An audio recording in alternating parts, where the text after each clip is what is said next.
Hello, good morning, good evening, good afternoon. My name is Chris Legaspi, and today we are going to do a form and lighting demonstration. And for this demonstration, we're going to work from a photo reference, and this particular reference is photographed by the great Norman Rockwell, so you may recognize the subject in one of his paintings. Before we begin the drawing, let's do a quick analysis of the light.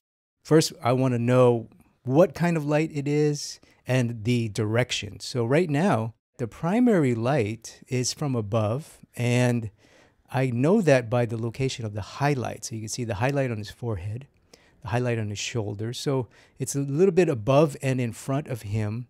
So my guess, it's some kind of photographic softbox. A softbox is it's a big light that photographers use, and they soften it with some type of screen, which is usually made of some kind of fabric.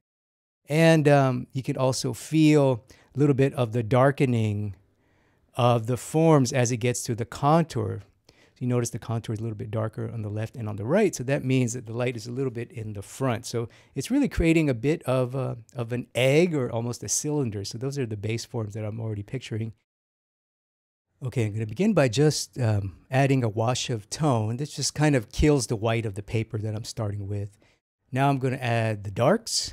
So this will help me to establish the values and help you to know what will be dark and what will be light. Now I'm starting to suggest the base forms, so cylinders here, and eggs for the head, obviously. Now reinforcing the darks, again going, I want to see how dark I can go and how light I can go here. So this will be the tank top, the hat, and his eyebrows. Now I'm going to do the actual face now. I'm going to go start with the highlight since I have the darkest dark. I'm going to put the brightest bright, which will, on this face, will be the highlight in the forehead. So that gives me a nice value range to see how dark my halftones are going to go. And that's what I'm doing now, is basically the halftone. So this is where it takes a lot of subtlety in techniques. I have to have good application of my brushes here and good mark making, but also good control of value and also good understanding of form. So really it looks complicated and maybe detailed, but it's not. I'm really just trying to model and suggest eggs and cylinders. Okay, so I got my halftone set. Now I'm just going to pretty much refine and start to add some detail and start to suggest the smaller forms. I'm going to start with the cheek. It's really important. Also, because the cheek is the closest thing to us. So if I make that work in terms of its form, value, and highlights and halftones, it'll kind of make the whole face come forward. That's one of the challenges in a side view. It's you kind of got to make things really pop forward for it to feel 3D and round. And then I'm going to start to touch on the ear as well. Also model some of the contour, reinforce some of the darks again. I felt like the darks could go a little bit darker, give me much more contrast. And the darker I can go, the more flexibility I have in the halftone. So the more sculpting I could do in the halftones, more variation, more gradients I can have. So just continue to refine my work here, refining the ear, refining the hair, going over the small shapes and details. Now I'm going to go down to the neck area. The neck still seems a little flat here. And the neck really is a cylinder. So I just got to first establish the cylinder and then apply the gradations and maybe a little bit of textures to suggest skin. And a lot of that comes from my brush.